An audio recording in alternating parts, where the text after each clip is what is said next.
Whoa! Stampede! Pennies! I gotta set these down and then I can come in and put them away from the door. I do. I'm drinking coffee while I wait for my tea to steep. That's how I roll. Bridging. Okay. But I think we have a couple more things. 1, 2, 3, 4, 5. Okay. I hope everybody can hear me. Somebody on the Discord chat, let me know if you can hear us okay. I'm going to be walking. I'm going to be running around the room a little bit and settling in and answering questions. That is the plan. So let's check and make sure that we've got sound that everybody can hear. Also, those of you that are on the Discord, you can just ask your question at DJ. She'll be tracking that. Those of you that are not on Discord can ask on Twitter by tweeting hashtag QNMRA, like questions and Mr. A, QNMRA. DJ will be watching that too as soon as she grabs her laptop. I do the pointedness of your. So we'll be checking that. Good. All you have to search for that hashtag, and then you have to sort it by recent, not by top. Yeah. Okay. What? Yeah, that's, you know who that is. That's Budgie always. Budgie always likes to announce her poops. She gets in the litter box, and then she's got to squeak a few times before she poops. Okay, So everybody knows. Behind. There's no behind. Okay. We just answer whatever questions we can for about an hour, and then we're There's done. behind if there's a front. Oh, okay. Okay. Anyway, yeah, so that's the plan. We're going to sit here for about an hour and just answer whatever questions come up. We hope we can get to everybody's questions. We did last time, but if we don't, I'm sorry. In advance, I'm sorry. You'll just have to ask your questions again next time. That's about the best we can offer.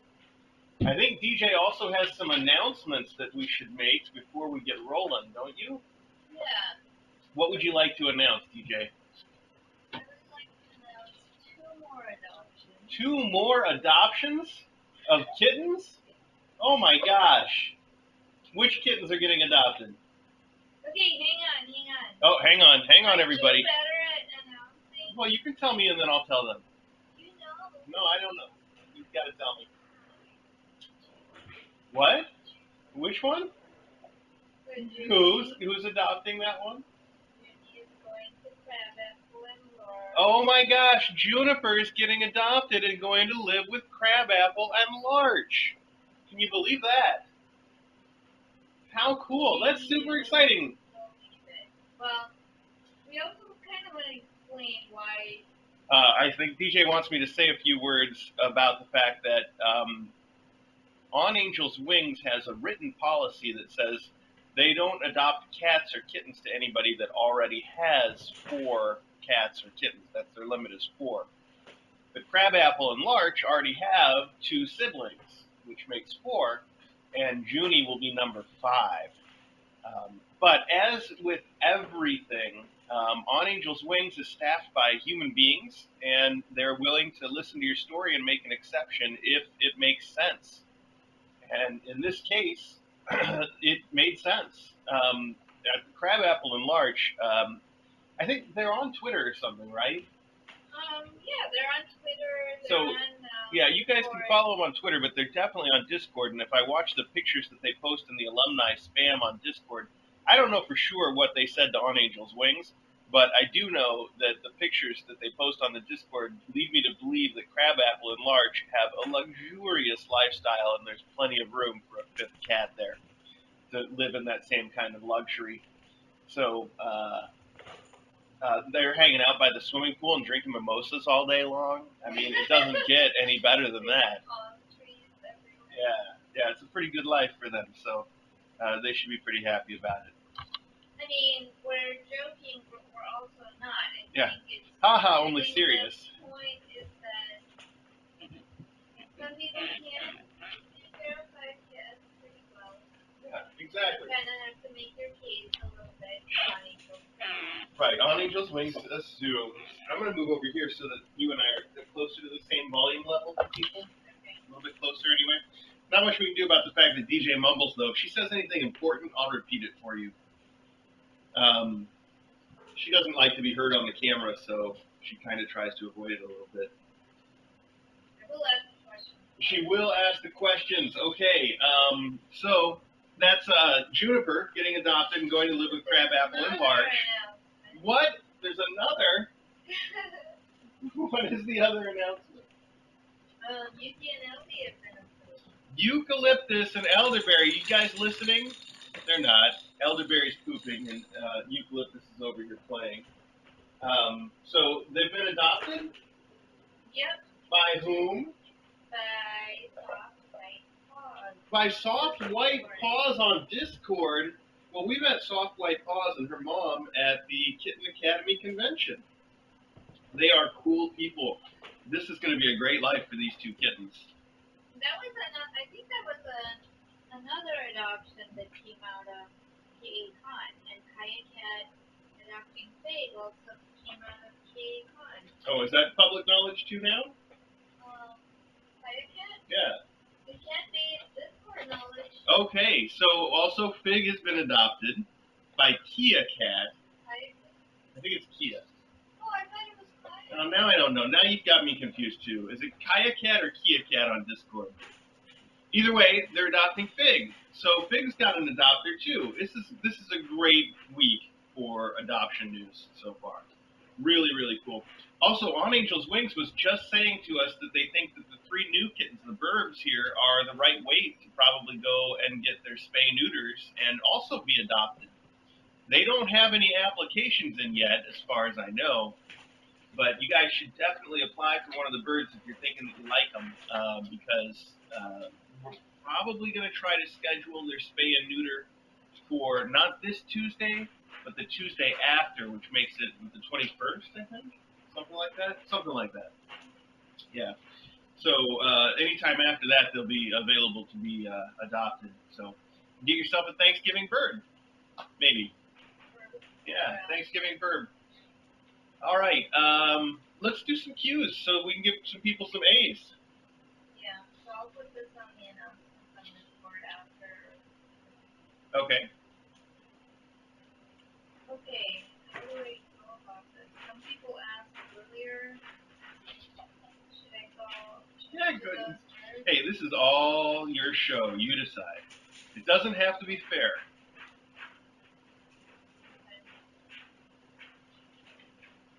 Wow.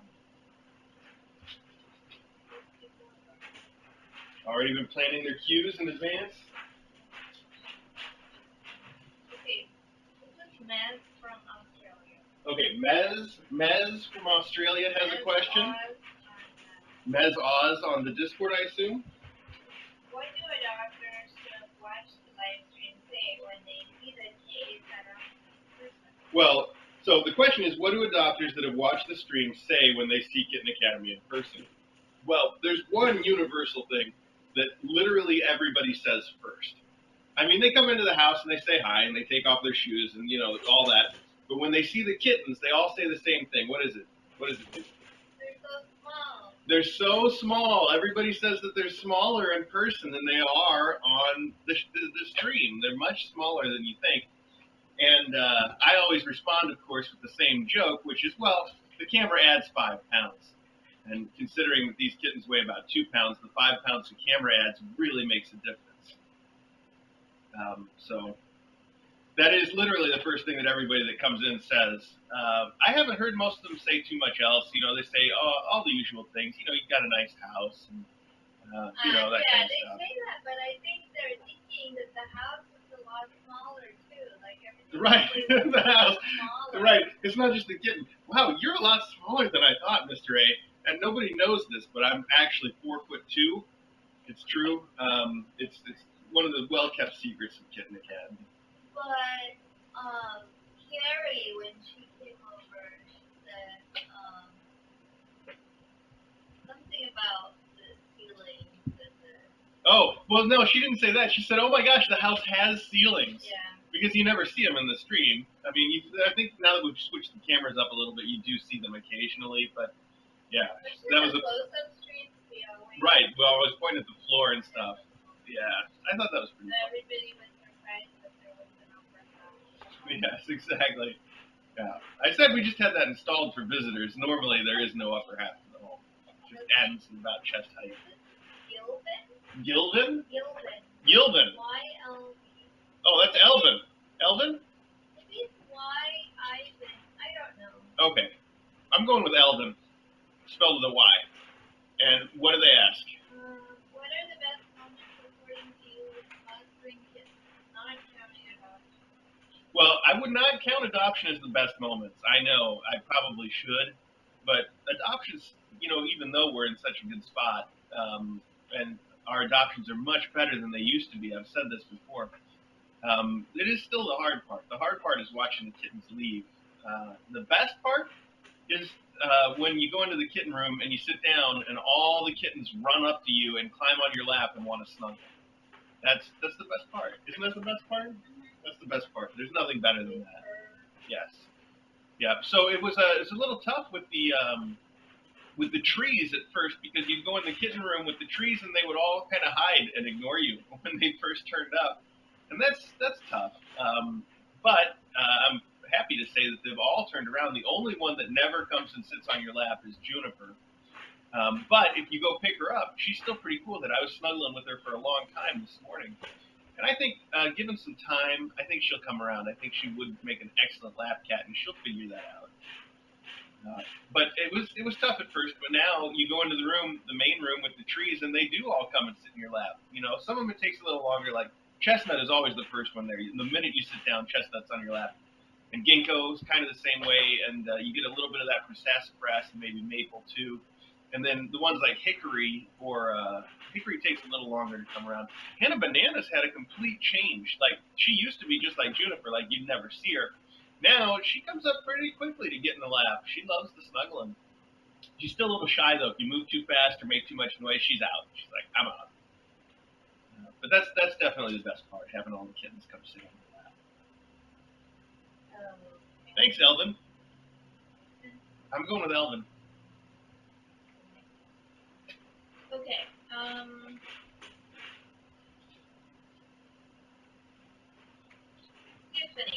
Tiffany. What made you guys choose to keep all the faculty? Oh, well, what made us choose to keep all the faculty is a pretty good question.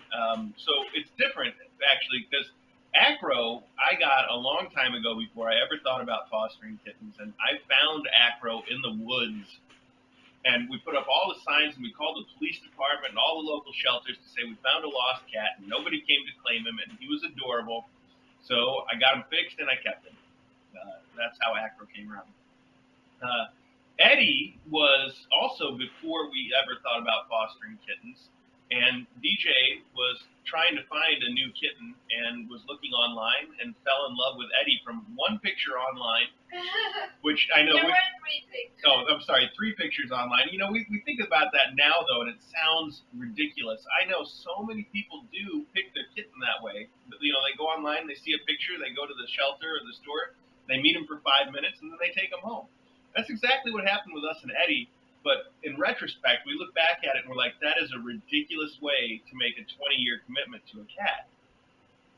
It's so much better now when, you know, we're Kitten Academy, we're not the only ones that are doing this kind of thing anymore. There's a lot of people that are streaming their adoptable cats, and it's the best thing because it gives people a chance to really get to know the kitten and see it for a long time. And it's like I say, it's a 20-year commitment when you are adopting a cat. So it's important to know the cat more than just a picture in 5 minutes worth of time.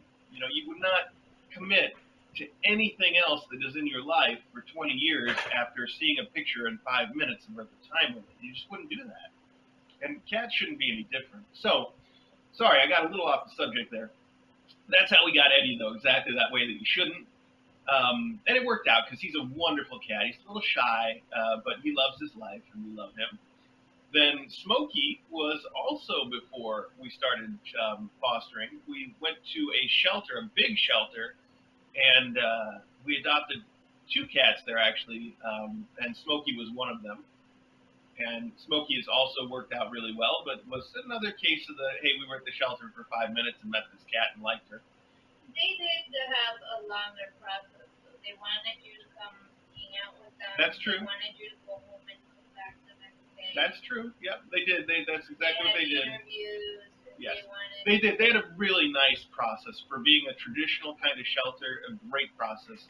And Smokey and the other cat that we adopted were both from. They have 3 rooms at the shelter, which is it's Helping Paws in Woodstock. Is that right? Helping Paws in Woodstock. Great shelter. I still love them. They have 3 rooms there. They have a kitten room, and then they have like just a regular cat room, and then they have a special needs cat room where they put all the cats that either have problems or are problems. And we ended up in the special needs room and fell in love with 2 of their cats. There was one that had severe allergies, like severe allergies, and we adopted her. And then there was Smokey also, and Smokey was listed as having severe allergies, but it turned out that was some kind of a mistake. She just didn't have any teeth or claws. Other than that, Smokey's pretty healthy. So those 3 all came before we ever thought about fostering. They weren't foster fails. They were just legitimate adoptions of one sort or another. Then the rest of them pretty much all follow the same story, which is they were before we started adopting out mostly to people that we knew from Discord and Patreon and the chat and the Twitter and all that stuff. It was back when at Kitten Academy, what we used to have to do was when the cats got to adoptable age, we'd have to take them to the pet store and just let people walk in off the street and meet them for 5 minutes and adopt them. It was terrible for us.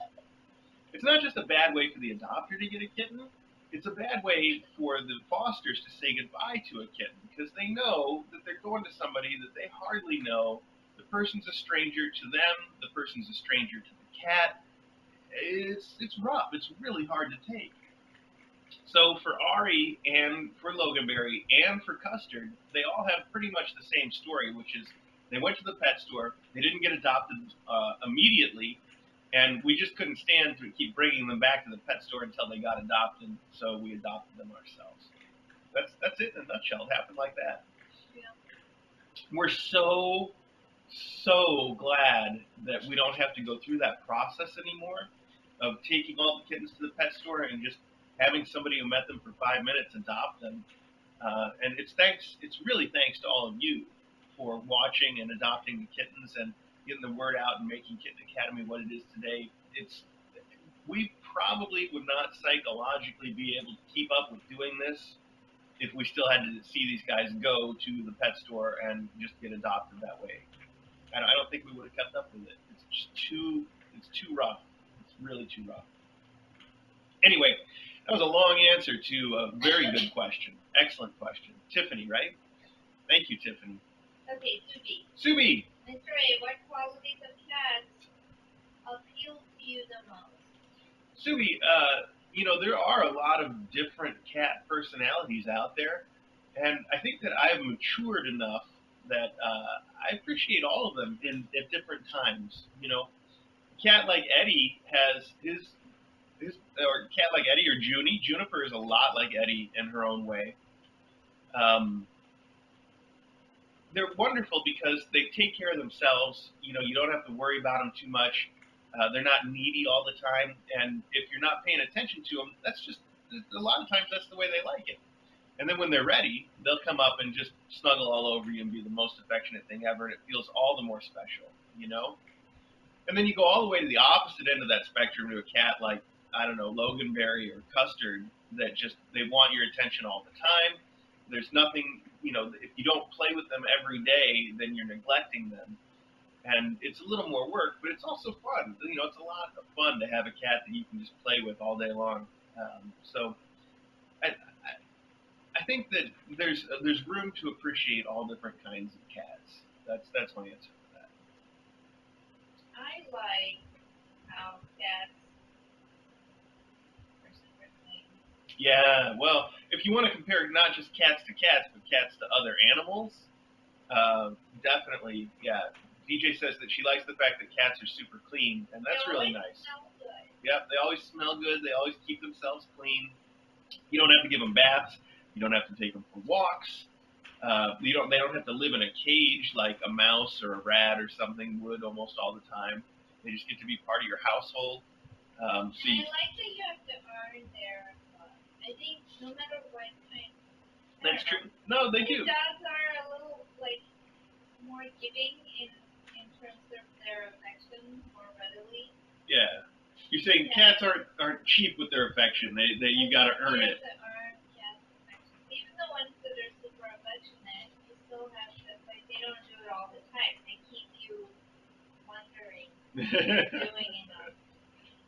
Like Custard, when Baba Ganoush was around, he would come snuggle. That's true. Yeah, when Baba Ganoush was in the bedroom with us every evening, Custard would go do his own thing all night long. But now that Baba Ganoush is gone, Custard is back in the bedroom snuggling with us all night. So it's interesting that it's hard to say if he felt a little neglected or if he was just like, well, the new kid gets the priority or what it was. But DJ definitely missed him and is glad to have Custard back. Which is nice, too, because it was hard for her to see Baba Ganoush go, and having Custard back is sort of a way to take some of the sting out of that, Yeah. Yeah. All right. Good question, though. I think cats have, I don't know, they have some sort of reasoning. Yeah. In how they do things. Or maybe there's nothing. They're just random and we attach reason to what they do. No, I don't think that's so. But they have, it seems like cats have a little more. They have very, developed brains biologically. There's plenty of room there to believe that they have deliberation about those sorts of things. Yeah, so that's okay. Chili Willy. I Chili? Can't get over how silly her name is. Is that Paige? Yeah, that's Okay. Paige. All right, Chili Paige. Willy. Chili Willy. What are both of your favorite childhood memories? Wow, favorite childhood memories. That's a deep cut right there. You are not only taking us way back, but you're really making us think. And I can do it quickly if you want. oh, DJ's got an easy one. Well, I think. All right, what is yours, DJ? It's not like a specific answer. Okay, just a generic thing. Oh gosh, no, it's hard. Sorry. Yeah. Because I love parts of India. I love parts of my childhood from Saudi. It's just all of my childhood. You just love all of it, huh? This one time when in Saudi we had a family of a cat and they come over to our house and we fed them milk. In Saudi? Yeah. No kidding. And were they like strays? You mean, or Yeah, I think they were strays. In Saudi, cats they're all pretty strays. well. Yeah. Yeah, they are strays. I mean, I think some people keep them as pets because cats are special on television, but they're all super well fed. So anyway, I remember feeding them milk. Yeah, when I was in Dubai, that was one thing that I really came to appreciate about Muslims in general, is that they really care for animals. Like you would never see them abusing a cat. Well, yeah, I don't want to get into it too much. Yeah. They don't like dogs. That's true. That's true. I have heard of that because they're unclean or whatever. But cats, I get a very special pass from them, and I like that. So yeah, we do like that. yeah, that's worth something. But childhood memories, do you have any specific ones? I'm racking my brains about what to say for childhood memories. I don't know, but I'll tell you what I did always think was really special, and this is going to sound, first off, ridiculous, and secondly, it's going to sound like the whitest thing ever compared to DJ talking about feeding cats milk at her childhood in Saudi Arabia. When my mom would take me with her to the mall and buy clothes for herself, and I would have to sit around while she was buying clothes, and I would just read books. I would have a book, and I would just sit there and read the book, and she would try on clothes, and that would be my Saturday. A lot of times, this happened a lot, Oh, we can do that now. and I really loved it. It was special. It was sort of time with my mom, and then usually there would be something in it for me at the end. Like we would have lunch or ice cream, or she'd buy me a cheap video game or something. So it wasn't like it was all altruistic on my part, but it was fun. It was my time with mom. That's what we would do. So I liked it. I know that probably sounds so, I don't know, ridiculous, but that's what I think of. I smell lots of things. Why? Oh, you're smelling my tea. Yeah. Okay. Sorry. Ask something on Twitter. Oh, I would never ask something on Twitter. That's Yeah, you got to watch the Twitters. So what was it? It was. I follow like something burning. It's my tea. Stop it. Your tea? Yes. You're supposed to be watching the Twitter. Oh, I like that. It sounds like yerba mate. No.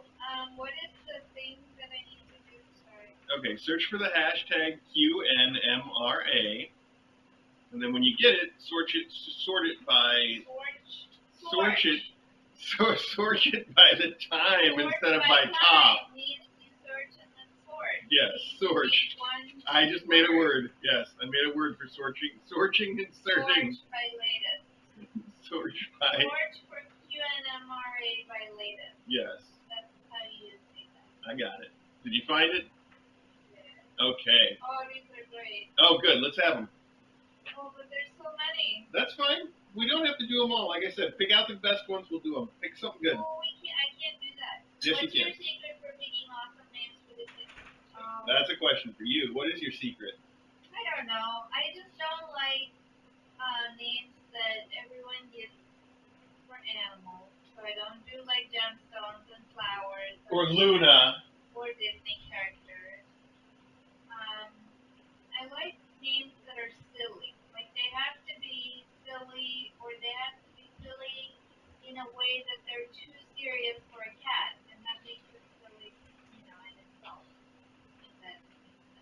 makes sense. Yeah. So there are a lot of things that you can call cats that just kind of sound weird, but they fit because cats are silly and silly. I don't know. You probably shouldn't be drinking my tea, Rat. So it sounds like DJ's guidelines are try to pick names that other people don't pick. Don't use things like Disney princesses or copyrighted stuff, names of products, and try to pick something that's silly, even if it's only silly because it's so serious. Those are all good rules. Okay, good. I know it's hard. Bethany, so that was Sammy, sorry. Thanks, Sammy. Bethany Smith, I know it's hard to choose favorites, but you have to choose which kitten / tomcat has been your favorite so far. Trout has always been my favorite. Bethany Smith says Trout's always been her favorite. What is our favorite, even though it's hard to pick? So it is hard to pick, and I don't usually pick, but I'll give the same answer. Well, I gotta break it up a little bit. I usually, when we get this question, if I have to choose, I usually say like Hazel was one of our very first mom cat, and she was very special, not just for being the first, but she had a great personality. But now, I think that there's a few others that I can pick from, and it would always be the mom cats that I would pick, because I would probably go with Rue, who was extremely special, or I might pick Fig or Magnolia that we have right now, because they're awesome. They're both awesome. They're both so active and friendly. They want to hang out. Last night, Magnolia spent a long time just napping on DJ's lap, and they're both just really chill mom cats, which I like. But also, they love to play, both of them. Especially Magnolia. I mean, you've seen her with that mouse. She goes nuts. Like, she is hardcore. So it's fun to have a cat that can do both of those things. And I think Maggie's just super special that way. What do you think? Do you have a favorite, DJ? Yeah, my favorites are usually the boy kittens that came by themselves. So Kazoo, Charlie, Ren? Does Ren count? No, but Agent Corn. Agent Corn. They hang out with us for a while. Yeah. Okay. DJ likes the ones that get the special treatment in the house, like Baba Ganoush and Agent Corn. That makes sense. Yeah, just because we get attached to them more. Yeah. Okay, Steffi at KA Fan Cat Mom. How old is Afro approximately, and did he always quack that way? It's funny, my cat started to do that too. So, yeah, if you guys can't hear, the question is, how old is Afro, and did he always quack? So I can answer part two, which is no, he did not always quack. And it just started out of the blue. Like, he had a fairly regular meow, and then one day he started quacking instead. He's just been all quacks ever since. I was really worried at first. I was like, this means something is wrong.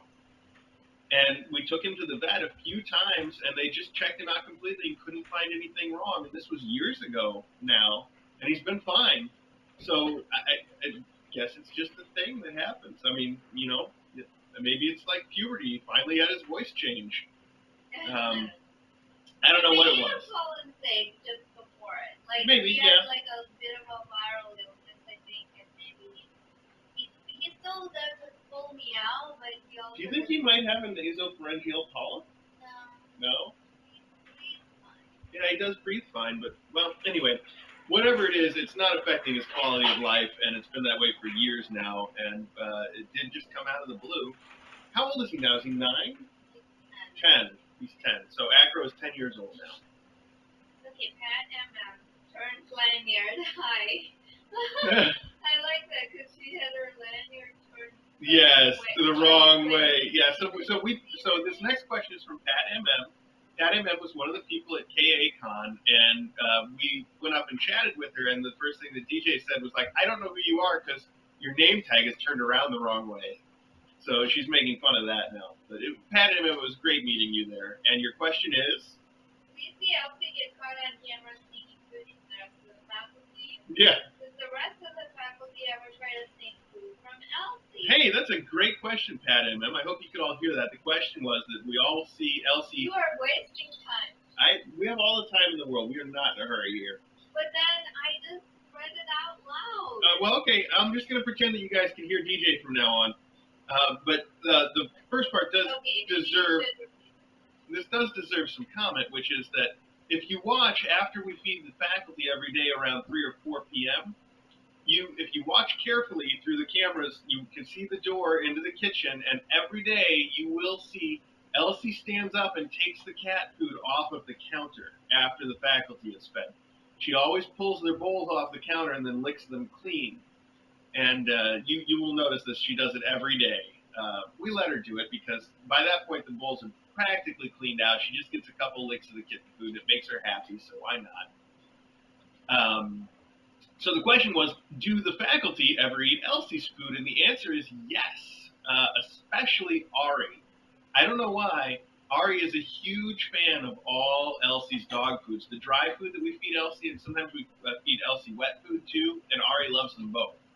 And Elsie is so sweet that if Ari comes up to her food bowl, she just backs off. She's like, okay, it's yours. You can have it, whatever you want. Like, she will not get in his way. She'll just wait until he's done and then go back to eating her own food. She does that for any cat that comes up to her food bowl. She's like, I do not want to mess with a cat. You just help yourself and let me know when you're done. Which is one of the reasons we love Elsie. She's great with cats. She's just so deferential all the time. But mostly Ari. And by the way, we discourage Ari from doing that. When I catch him doing it, I grab him and take him away because he should not be eating dog food. He's not a dog. He's not a dog. Okay, Eleonore at Coffee with Ice on Twitter. Eleonore asks, Now, seriously, after a couple of fans meet us, what's your take on having such a large fan base? How does it feel to have people traveling for hours just to meet you? Do you think it will impact your private life even more than now? well, that's a good question, Eleonore, about what it's like to meet our fans and have such a big fan base and how it impacts our life. And let me be honest, you know, you asked about what it's like to have people travel so far, and we had this experience in London where people flew in from other European countries to meet us, and we had it again here at the Kitten Academy convention where people flew in from as far, well, all the way across the country and in both directions just to meet us and come to the Kitten Academy convention. So first off, I feel bad about it. Like when people travel that far, I'm like, there is no way we are worth that, and you shouldn't come so far to see us. But I discovered something that really became clear at the Kitten Academy convention that I think helps me feel a little better about it, which is the people that are traveling that far, they're not just coming to see us. It's a community, and they're coming to see everybody. They're coming to see their friends that they've made on the Discord chat that we've been talking, to each other for years now. Years. It has been years at this point. Well, it's been 1 year maybe? It's been over a year. That makes it 1.2. You don't say 1.2 year. It's 1.2 years.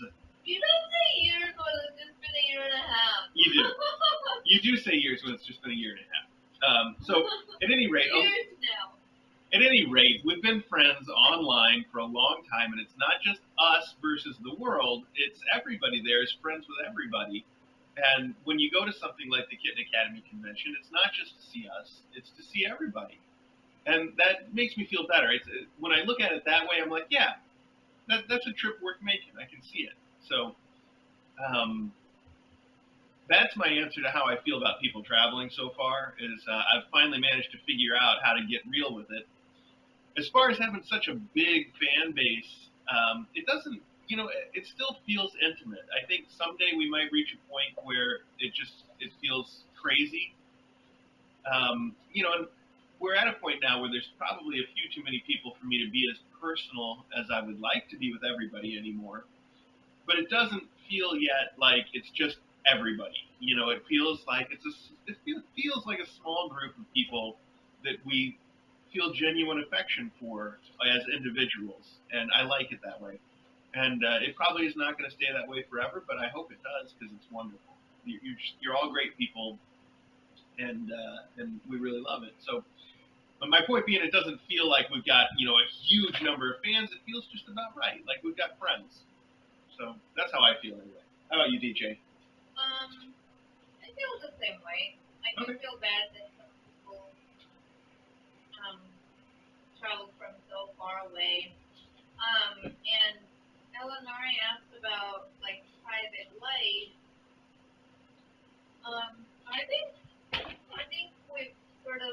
got used to some parts of how, like, it used to really bother me that people could hear us talking in the kitchen, but now we're just used to not maybe saying anything, weird or, we don't talk politics in the kitchen as much. Yeah. Um, Yeah, that's true. So we're more aware of it, so I don't know if that's good or bad, but we're okay with it now. I think we're okayer than when we started. that's a good answer too, and that's a good point. Yeah, we do sort of pay attention to what we're saying and where we are in the house most of the time. There were a couple incidents last year where I accidentally cursed, and it was close enough that the cameras probably picked it up, and I felt so bad, and I had to go into the kitten room and apologize to everybody. We haven't had an incident like that in a long time because you do get used to it over time. You start to figure it out. It just becomes part of your life, your everyday life.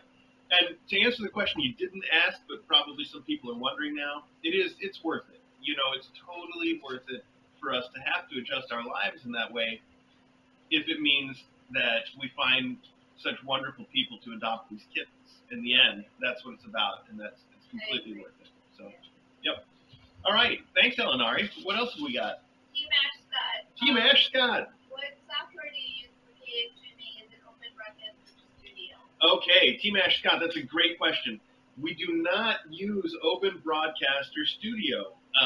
If I were starting the stream again today, I might be able to use it. When we do the 5-night stream for the Discord and Patreons, when DJ was out of town, we did a secondary stream. We used Open Broadcast Studio for that, and it worked out really well. But when we first started this, that was like 4 or 5 versions ago on Open Broadcaster Studio. It was not stable and reliable enough to run our stream. We tried it. When we first started the Kitten Academy stream, that's what we were using. And it would fail, it would lock up, we'd have to reboot the server or the system on a regular basis, and it was bad times. So at that point, we discovered XSplit. It's called X, like the letter X, Split Broadcaster. And it's virtually the same thing as Open Broadcaster Studio, except you have to pay for it. And it's much slower. It's got a terrible user interface. As far as it goes, Open Broadcaster Studio is the better built software. But XSplit had the one feature that we really needed, which was that it was perfectly reliable. It would run for weeks and months on end without any glitches. So we ended up paying for that, and we still use it for the main stream. That's what you're watching us on right now. So XSplit's what we use, but we do love Open Broadcaster Studio, and I especially love open source software in general, and would highly recommend giving Open Broadcaster Studio a try if that's your thing. And only if it doesn't work out for you, maybe consider XSplit. That's what I think. Christy Mack, what do you got? Here's a really boring and dreadful question. Will you have to declare any of the gifts you have received on your tax return? Sorry. Oh, wow. Yeah, well, so that's actually a part of a bigger question. She asked whether we have to declare the gifts we've received on our tax return, and I'm glad you brought it up because the gifts part did not necessarily occur to me before, but we do declare the donations, the monetary donations. I guess we probably should try to declare the gifts too. I'll ask our tax accountant about it. That's a great point. Thank you. The last cycle, we declared the donation. Right, and we'll end up declaring, yeah. Well, we'll continue for a while, but here's the bigger question, which is, why are we not a nonprofit yet? And the answer was that we went down that road, and it was difficult, and there were some really hard decisions to make about the future of Kitten Academy that were tied to getting a nonprofit status. But I think that recently we've managed to work through those answers in a way that we can be happy with, and we should probably get back on track with that process. So we will continue to work on becoming a real nonprofit. We should. We don't have any problem opening our expenses and our donations to everybody. We still don't. Patreon lets you hide the amount of money that people donate. We still don't do that. We like transparency. We like keeping everything open. We like people to know that the money and the gifts they give go to the kittens. It's not here to enrich us. It's 100% for the kittens. And becoming a nonprofit, I think, gives people extra assurance that that is the case. Plus, then Uncle Sam doesn't have to take a cut, which is also good for the kittens. So that is something that we're going to pick back up again and I think it goes directly to your question about declaring stuff. But until then, yeah, we pay taxes on it. So it is what it is. Okay, Beth at underscore earbar. Question for DJ: why did you choose human medicine over veterinary medicine? That's a good question. Why did DJ choose human medicine instead of veterinary medicine? I don't think I don't think vet school even had a place in my plans just because I can't deal with animals that are sick or in distress or, I just let the stronger people that are vets deal with that. So I hope you heard DJ's answer, but let me expound on it just a little bit. This really goes to the heart of our no SADS policy that we've brought up before. Basically, Kitten Academy has one rule about the way that we run things, and that's what we call the no SADS rule. And when it comes to the no SADS rule, I think that sometimes people get confused and they think it means that we can't ever talk about anything sad at all. That's not, that is kind of something that we want to do. We don't want to talk about politics or things that get people upset. We want Kitten Academy to be an escape. So it is kind of true that that's what no SADS means, but that's not the heart of it. The heart of no SADS is no SADS about kittens. We cannot deal with a sad story or a kitten that's in distress, even if we know that it's going to end out well, even if we know that it's got a happy ending. You see this all the time on the internet, people telling their story about a cat in distress, and look at how well it turned out. Yay, he's rescued, everything is good.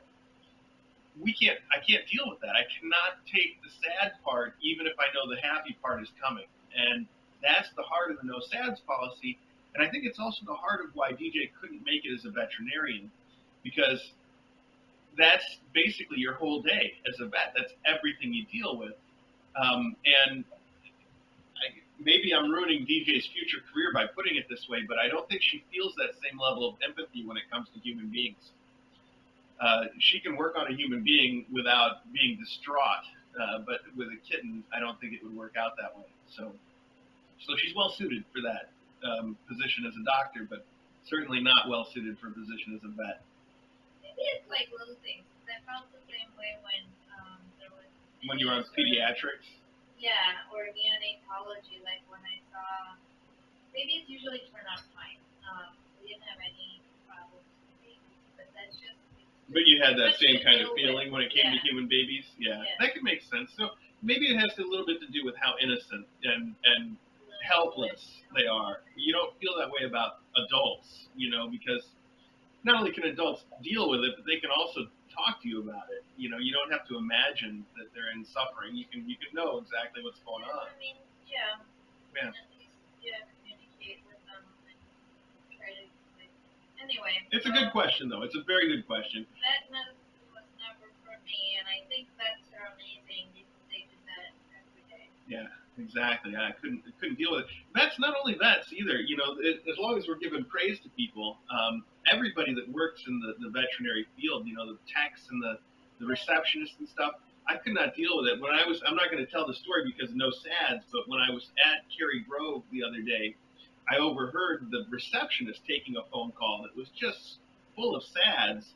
And I'm like, they probably get those kind of phone calls every day. I couldn't deal with it for one day. I couldn't even be a receptionist at a vet for one day. I couldn't make it. It would not work for me. I don't know how they do it, but I'm so glad that there are people that can, and that they're not me. Okay. What else do you got? Creepy reindeer, @creepy_reindeer. Creepy reindeer. When do I get my own close-up stream? Oh no, creepy reindeer. Wow. When do you get your own close-up stream? I don't know if this is a question that has an answer. Oh, I think it does. We're going to have to get you a stuffed cell phone so that you can stream a stuffed creepy reindeer stream. Yeah. Okay. Yeah, this is like that time that I built a wooden computer.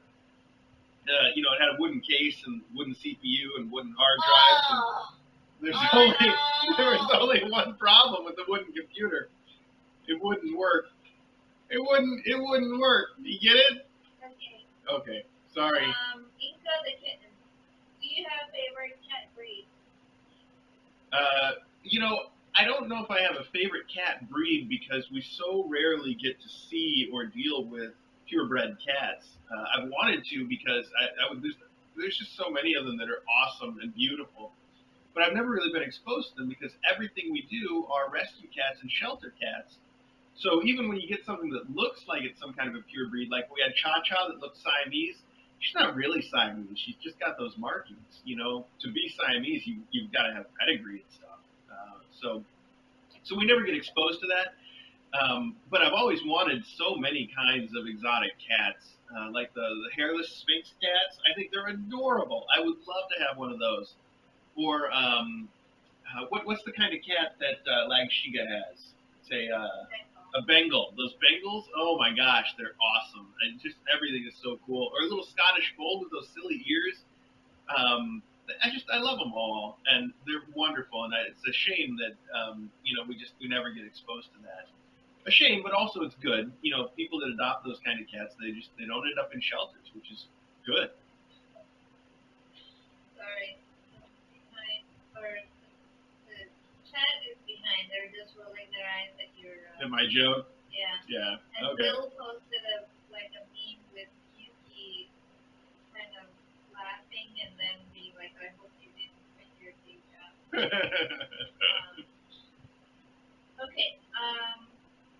Robert Fassler, are you going to post all of the adoptions in the announcements channel or on Twitter so we know who all the adopters are and the kittens and cats they will be taking? I really enjoy watching your live stream and close-up streams and happy to be a Patreon supporter of Kitten Academy. Mr. and DJ are doing a great job taking care of the cats and kittens.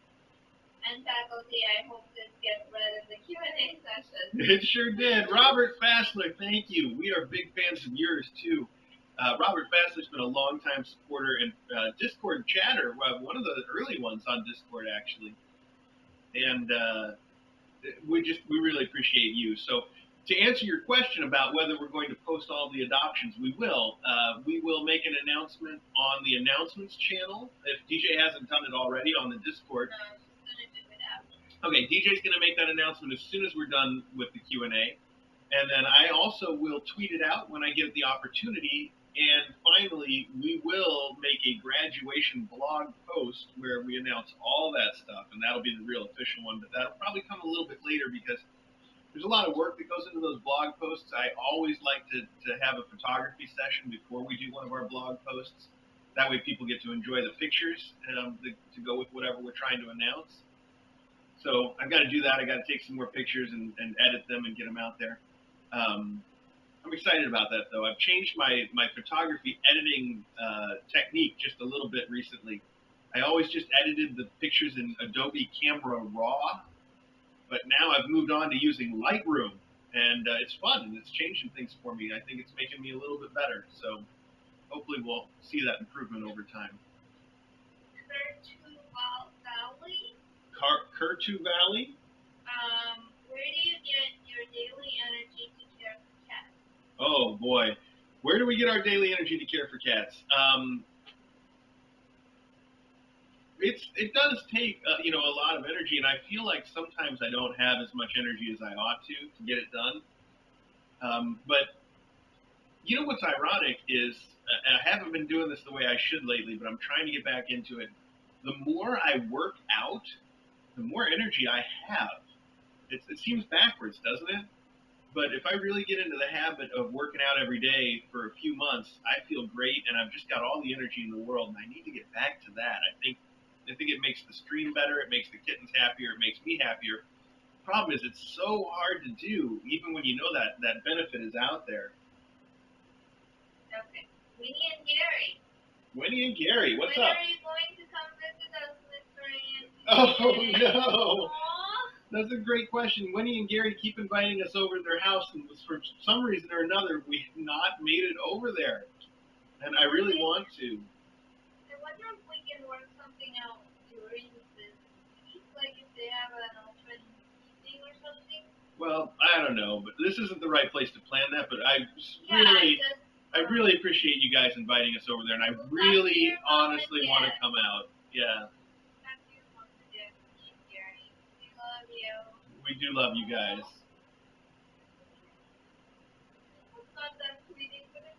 tweeting. Them tweeting. It is them tweeting. Fran Mango on Twitter. Why does the vet have to shave a part of each leg? Oh, so that was because for Eucalyptus, she spent one night in emergency care overnight when we first started having her problem, and we didn't know what was going on, and we were really worried. And it was on a Saturday or Sunday when the regular vet was closed, and we wanted to make sure that she was going to be okay. So we brought her into the emergency vet, and they kept her overnight. When they do that, they need to put an IV in, and that's what that's for. They have to shave their leg to find a vein to put the IV into. So that's why her leg was shaved. She spent one night there with an IV, and it just takes a long time for that to grow back. Okay.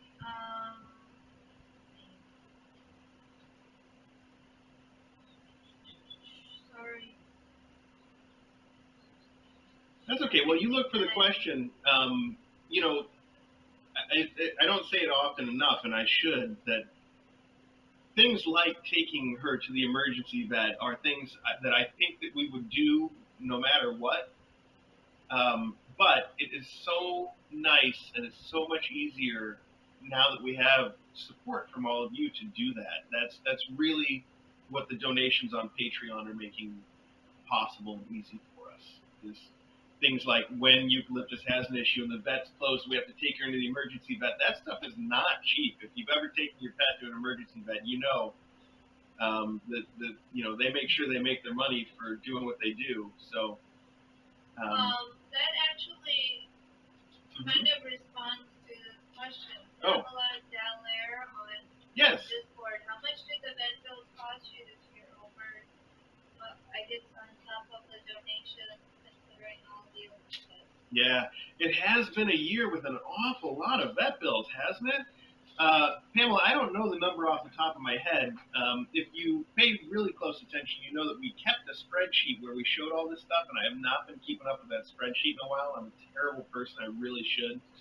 I can take over the spreadsheet. Okay. Well, we will start tracking it again where everybody can see it. What I can tell you is that we're still not hurting, which is great. Everybody's been so generous that we really burned through a ton of what we had in reserve. But I think that overall, Kitten Academy is and has been and will continue to be in a very unique situation among kitten fosters in general. We have this immense privilege that comes mostly from all of you that donate on the Patreon. You know, we've gotten those donations every time, no matter what sort of trouble that we have gone through. Every single time that we've had to go to the vet, the money is already there. The donations come in before we have the problem. So it's wonderful. We don't have to go out and beg for the money. We don't have to ask people. We don't have to hold a donation drive for some kitten that's in a bad spot. I hate seeing those. That would be a violation of our no sads policy, and we wouldn't do it. We would not do it. If we ever had that circumstance where there wasn't money from the Patreons and we had a vet that had to go to the vet, a pet that had to go to the vet, we would pay for that out of our own pocket, just like we did before the Patreon ever started up. That's part of our commitment as kitten fosters is to do that. So it's wonderful to have all of you helping, and it's an amazing, amazing privilege that we never have to have that sort of, you see it all the time from other fosters and people, and there's nothing wrong with what they're doing. Don't get me wrong. What they're doing is exactly what they should be doing for their kittens. I just love the fact that we don't have to have those sorts of sads. We don't have to put a donation drive out and say, save this kitten and that kind of stuff. It's great. It's really wonderful. And I understand it is an immense privilege, and we are just the most fortunate kitten fosters on the planet, thanks to all of you. I can't tell you how much I appreciate it. I hope that answered the question. I lost track of it. Okay. You don't know the exact amount. I don't. Yeah, right. Then I'll update the spreadsheet. Yes, exactly. It's been a lot, I can tell you that. Everybody's been very generous, and anyway, go on. ADHD carrier. ADHD carrier, yes. Where did Elsie come from?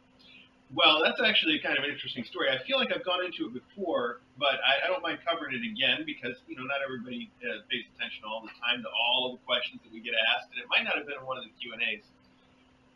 The short story, though, I'll go through it as quickly as possible. Is that this was before I met DJ. I was living on my own in a bachelor pad, and I mentioned to my mom, who is a huge dog person, I said, "Mom, I've been thinking about getting a dog." That was all I said. I've been thinking about it. I wasn't ready to get a dog. I was not committed to get a dog. There was nothing like that. I just made the mistake of saying to my mom, "Hey, I've kind of been thinking about getting a dog." And she called me back like 2 or 3 days later, and she said, "I found the perfect dog for you. Please let me buy this dog for you. Please let me do this." And I mean, you can't say no to your mom when she comes back at you like that. So I said, okay, and that's how I got Elsie. What happened behind the scenes was that my mom has been doing agility training for dogs at that point in her life. And she was working on agility training with somebody who was a breeder of golden retrievers that were bred specifically for agility work, which is why Elsie is small for a golden. Um, and she had Elsie was already a year and a half or 2 years old at that point, and the breeder had been keeping Elsie to be a mom dog to help breed the next generation of her specialized agility dogs. And Elsie was highly trained in agility, and an amazing dog, just amazing training and everything. But the breeder had genetic tests done on all of her dogs, and sad to say, Elsie has a recessive gene that doesn't affect her in any way. She's in perfect health. But if she had been bred, then there would be a chance that this gene would cause diseases in her offspring. So that made her unsuitable for being a breeder like the breeder had wanted her to be, and therefore the breeder didn't have any use for her at that point. So my mom got a great deal on Elsie. Elsie came to us highly trained, and that's the story. And that's probably all of why Elsie is such a good dog, because she spent the first couple years of her life on the strictest of all training regimen, which included what they call soft mouth stuff, where they train them to be very gentle, super extra gentle. Like, they can carry a raw egg in their mouth and not crack it, kind of gentle. So we've always been able to trust her around all the kittens and stuff. And she's. And eggs. Yes, and eggs. Yes, perfectly safe around eggs. Anyway, that's the story of Elsie and how she came to be in our life, and we love her every day, even though it was sort of a miscommunication at the start. She's been wonderful. Okay. T-Mash thought, is it weird that when people visit, they know where everything is? Yes, Team Ash, Scott, that is weird. It is really strange when people come to Kitten Academy and they know their way around the house. They know all the rules of the house. They know all of our cats. The first time I really felt it was when Jimmy and Jenny came for the first time. It was before we really knew them. And they had come over to meet Winnie and Gary. And Jimmy walked in, and I'll never forget, he started saying hi to all of our cats. He's like, "Oh, hi, Custard. Oh, hi, Acro. This is Acro. Isn't it great?" And, yada, yada. And I was just like, this is weird. How does he already know all of our cats? It was so strange. So Jimmy is like he was like, at that point, he was a super fan. He was a super fan. And we hadn't met other people who knew us that well either. Right. He was the first person that came in that really knew everything cold, and it was a little weird and wonderful too. Yeah, it was really wonderful. So now it's become a more common experience where most of the people that come in to adopt know all the kittens, and I like it because it shows. I like it because it indicates, like I was saying earlier in our chat, that these aren't people that just see the cats online in a picture for 5 minutes and are like, "That's the cat I'm adopting." These are people that have been watching their cats for a while, and kittens for a while, and know this is the kitten I love. I've been watching it for a while, and I'm in love with him, and I'm going to adopt him, and that's what we like. So it's just another indication that that's what's going on, and I like it for that. When Kay-Joy was here visiting, she was like, "Oh, can I use the bathroom?" So I said, "Yeah," and I got up to Mm-hmm. Go and show her where the And she's mat like, I is. know where it's at. She's like, oh, this is the one next to the annex. Like, I think she was asking, just, be polite. Yeah. She knew where it was. She knows. Yeah. I didn't even realize that, but she knew. Okay. We have been going for an hour, by the way. Do you want to try to wrap it up? I think we should try to wrap it up, folks. We don't want to do this for too long all at once. DJ will probably pick another question or two that we'll answer, and then after that, if your question did not get answered, just save it for next time. We'll get to it, I promise. I'm so sorry we can't do them all. What is a reverse Q&A? A reverse Q&A might be where we ask questions and the watchers answer. How would that work? I don't know. Okay, that was Leopard Spot. Leopard Spots wants to do a reverse Q&A? Yeah, I don't know. Interesting.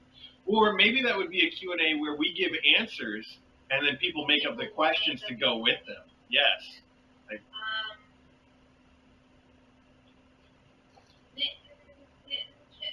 Knit and Kitten, yes. Knit Kitten is Baba Ganoush's mom. Yes, Knit and Kitten is Baba Ganoush's mom. Surprising and useful kinds of supplies other than Nature's Miracle that you know.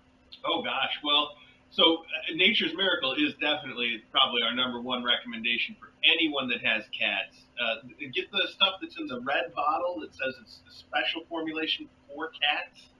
It is the best. It's so useful. Other than Nature's Miracle, I got to think about something that would be. I like the cat scoops and the boxy Yeah, cat. That's true. So DJ's a big fan of boxy cat litter. I'm still 50-50 on it, but it's good. It may not be the perfect litter, but there's. No, I can't say anything that's definitively better. I can't say there's anything definitively better than boxy cat. It's good.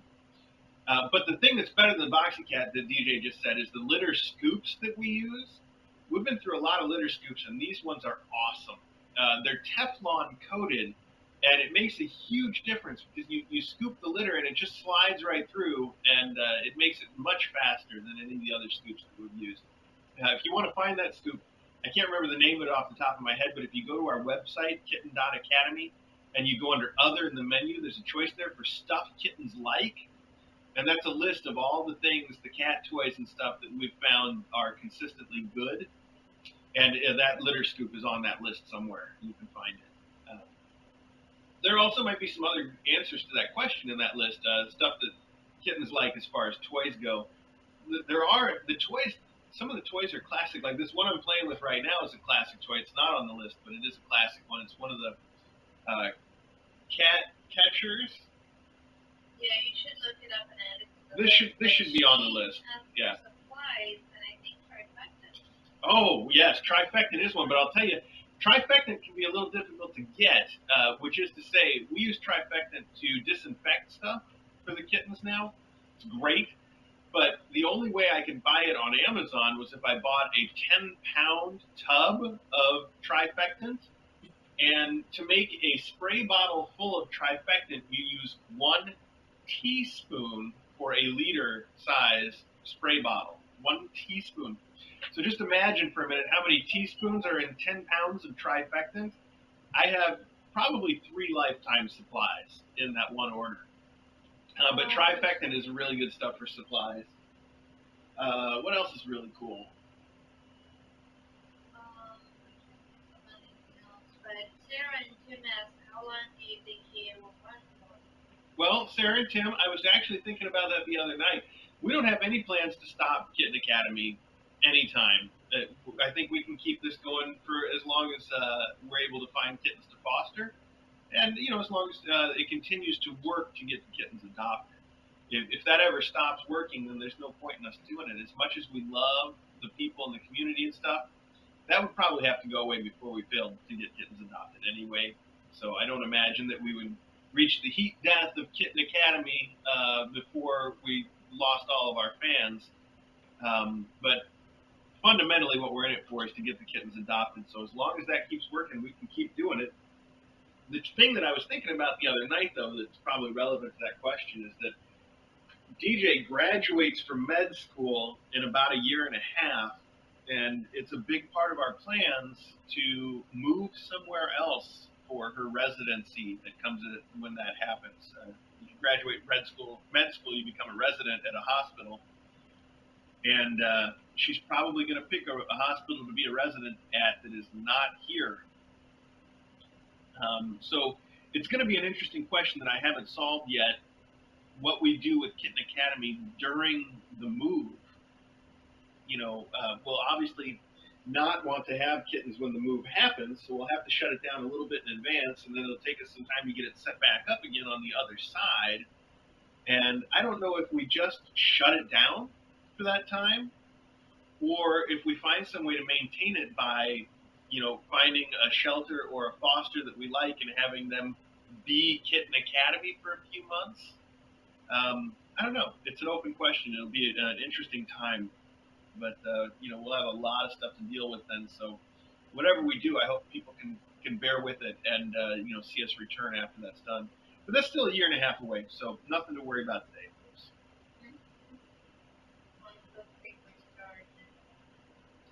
Wait, Mom says?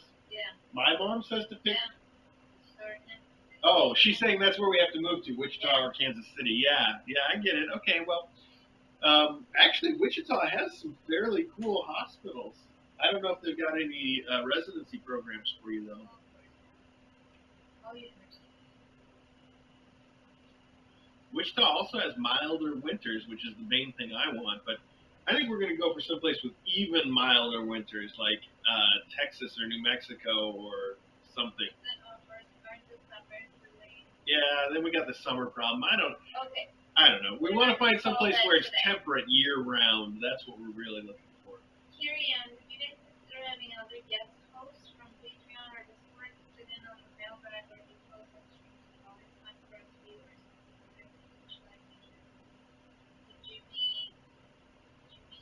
Jenny, or well, it has been fun when Jimmy and Jenny and the Brulots do it. The trouble with that proposition, and if you couldn't hear DJ, it's Terry Ann is asking whether we would have more guest hosts for Mailbag. I love the idea. It's a great idea. The trouble is that there have been some times in Kitten Academy past where we bring in people and it doesn't work out so well. It's rare, but there have been some instances where people came in that were not coming in to adopt a kitten, and it was difficult for us to manage. Yeah, that's true. Yeah. Please, if you think I'm talking about you, I'm not talking about you. Okay, there's nobody listening to this right now that is any kind of an issue. But we just get nervous about bringing in people. I think we can do that with people who become friends. Right. Yeah. Exactly. A lot of people. Exactly. Again, it's our house. Yeah. So I think there's anybody that came to the Kitten Academy convention, for example, we would be thrilled to have probably as a mailbag guest someday. Yeah. They're all good people. Not anything we're gonna do on any sort of regular basis. Right. It takes a lot of us to have people over, and it would have to be I don't know, the biggest big rare event, like Dr. Blue visiting because she got her PhD. So if someone else gets a PhD and is a friend of ours. Yeah. Well, let me say this much. There is a standing invitation literally any time that Jimmy and Jenny or Perry and Melissa or any combination of these people want to come and do mailbag with us, you have a standing invitation anytime. Anytime. Just call us Friday night, tell us you'll be there Saturday morning, you're in. That easy. So that's for sure. Anything else? Bill, are you ever going to get around to putting the cable power? Oh my gosh, Bill, every time I'm sitting in that room, I look at that thing going, I gotta put that cable thing up. Yeah. I'm looking at it every day. I think today would be a pretty good day to do it. One of the troubles is that those cables, we're going to have to disconnect them to put up the cable run, and they are the connection for every camera in that room. Yeah, Yeah, which but means we have the annex. that's what I'm saying. Yeah, that means that room will be offline while we do it, and we can just have the annex on. So this is a good time to do it. Oh, Ren, how are you so cute, Ren? How are you so cute? Let's see. We'll do it today, Phil. Promise. Cross my heart. I know.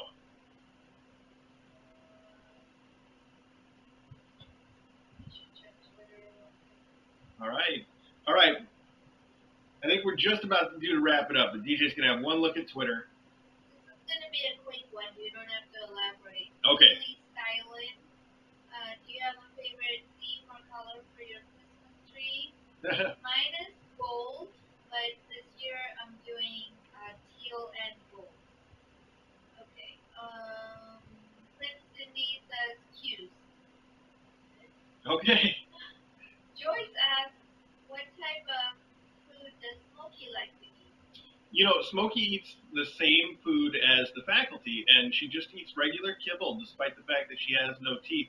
But we do mix it up sometimes. We give her some wet food, and then people sent in the delectable senior lickable treats, and she does like those quite a bit. We give those to her as treats once in a while. Okay. Describe Custard's perfect day, Catherine Gilbert. Oh, man. Okay, this is going to be the last one because that's a rough one. Custard's perfect day. He catches a bird. Yeah, well, so Custard's day does. Now that the seasons are changing, his schedule might shift, but for at least the last several months, Custard's schedule starts the day out in the cat run. He's out there at dawn when the sun rises, watching for birds. So his perfect day probably starts with him catching his own bird for breakfast instead of having breakfast with the faculty. Although I would imagine that his perfect day would continue with after he's consumed a bird, then he comes upstairs just in time to be served breakfast with the faculty and eat that too. So that sounds like a very Custard thing to do. Plus probably a little bit of time in between there to snuggle with DJ in bed in the morning, right? Yeah, he does that. Yeah, that's true. But then what does he get up to for the rest of the day? He sleeps on the sofa downstairs. I think he just sleeps. Okay, big nap. And maybe he goes out some more. All right, more time in the cat run, looking for more birds. There are kittens. He plays with them. That's Moves them around. Yeah, that's a big part of his perfect day is to have somebody like Baba Ganoush that's almost his size but not quite that he can wrestle with all day. He likes that. And then he likes dinner, wet food. That's a good time. It is, and then I think he wants to hang out in front of the TV with DJ and just cuddle on the sofa. He does that. Yeah. And he also goes out like in the evening. He goes out a lot. Yeah, he does like to go out. He goes out to the cat run and watches the squirrels run. And then, I don't know what he does all night. Yeah, I don't know either. Yeah, he kind of hangs out. He may, I don't know. He definitely likes to come up and snuggle. He likes to come up and snuggle when we go to bed and early in the morning. But in between, he's not there. He's off doing his own thing. The Kazoo Network, yes, he's planning world domination with Kazoo. One last one. Eva Breed Bell. Okay. Eva Breed Bell. Okay. I'm going to start immunotherapy for my allergies soon. How are your allergies going now? Oh, hey. All right. Well, DJ hit me with a tough question here at the end. The immunotherapy for my allergies seems like it works really well. So I would definitely recommend it to anybody that has allergies. And I hope it works out for you. The honest answer, though, is that I have not been going lately, and I need to get back into it. And they sent me a very angry letter this week, which I need to take care of. So that's my fault. But I will say, I've noticed that since I have not been going, and it's good to do this sort of experiment. I mean, don't take that the wrong way. I'm not telling anybody to deny their doctor's advice just for the purpose of experiment. Don't do that. Listen to what your doctor says. But I feel like it's a nice reinforcement for me to actually have stopped for a while and realize that my allergies have gotten significantly worse. I know that then that it's not just that the immunotherapy happened to start at a time when my allergies were going away, but that it really has a good effect. So I need to get back to it. That's my point. I have been, you may notice, a little bit more sniffy, a little bit more sneezy, and that's probably not going to stop until I get back on the program. So I need to start that. Okay, I think that was the last question. So thank you to everybody that asked questions. And again, I'm sorry to anybody whose questions we did not get to. We'll do this again. And when we do, save those questions and we'll get to them then. Let me just finish with one thing that nobody asked, but I need to say I am way behind on email still, and I want to get caught up. I have every intention of getting caught up, and someday I will. I know that doesn't sound like much of a promise, but I totally will. So, all right. Yeah, we probably should. All right. Anyway, thanks everybody. I'm going to end the archive here. So if you are watching this someday in the future on the archive, thanks for watching. And if you're watching it live right now, stick with us. We're not going anywhere. Oh no, a fun question. We're gonna take a last minute. I don't know if you want to do that. Jeff on Twitter as DJ or you take it outside of the Oh, so the cats don't get stressed out. That is a cute question. We very, very rarely have anything that we argue about. The worst that we ever get in our relationship is just a little bit of stress, and we usually get over it pretty quick. And it probably most yeah, that's true be, too. Like over worrying or like asking you to do something like right then when it's probably not necessary. Something like that. That's true. We don't have a lot of. Chat.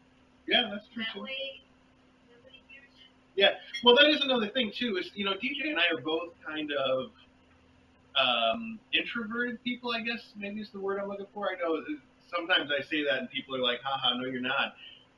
But we are, and you have to keep in mind that DJ and I met online, and we've spent all of our relationship talking online.